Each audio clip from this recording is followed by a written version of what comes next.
முருகா. என் அன்பு பிள்ளையே, நீ உயிராய் நேசிக்கும் உறவு ஒன்று தானாகவே உன் இல்லத்தில் வந்து இணைய போகின்றது. அதனால் நீ உயிர் பெற போகின்றாய் பிள்ளையே.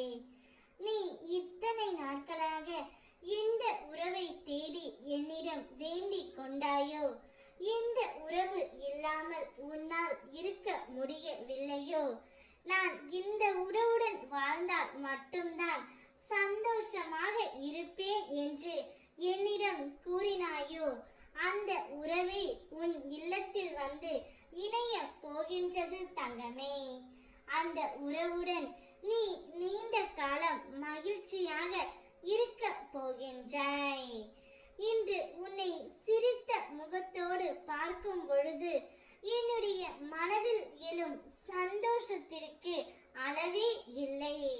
உன்னுடைய சிரிப்பை பார்த்து எவ்வளவு நாள் ஆயிற்று. இன்று நீ நிம்மதியாக உணர்ந்தாய் அல்லவா பிள்ளையே?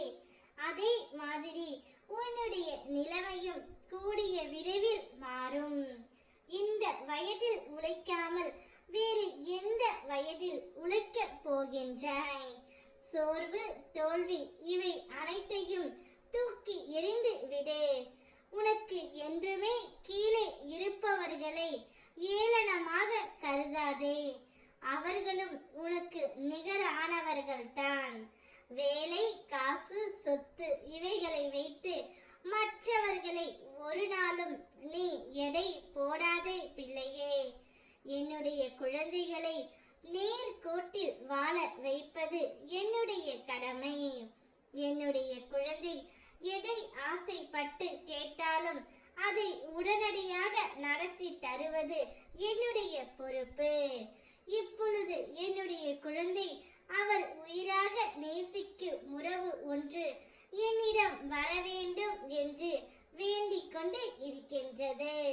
அந்த வேண்டுதலை நான் கூடிய விரைவில் நிறைவேற்றி தருவேன். நீ மனதார நேசிக்கும் உறவு ஒன்று தானாகவே உன்னுடைய இல்லத்தில் இணைய போகின்றது தங்கமே.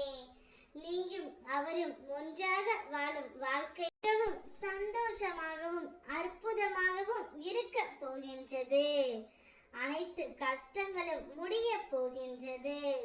அந்த உறவு உன்னிடம் வரும் பொழுது உன் மனதில் உள்ளதை பேசி விடு தங்கமே. அனைத்தும் சரியாகும் என்ற நம்பிக்கையில் நீ இருக்கின்றாய். நான் அனைத்தையும் சரியாக நடத்தி கொடுக்கின்றேன். என் மேல் நம்பிக்கை வை. நான் இருக்கின்றேன்.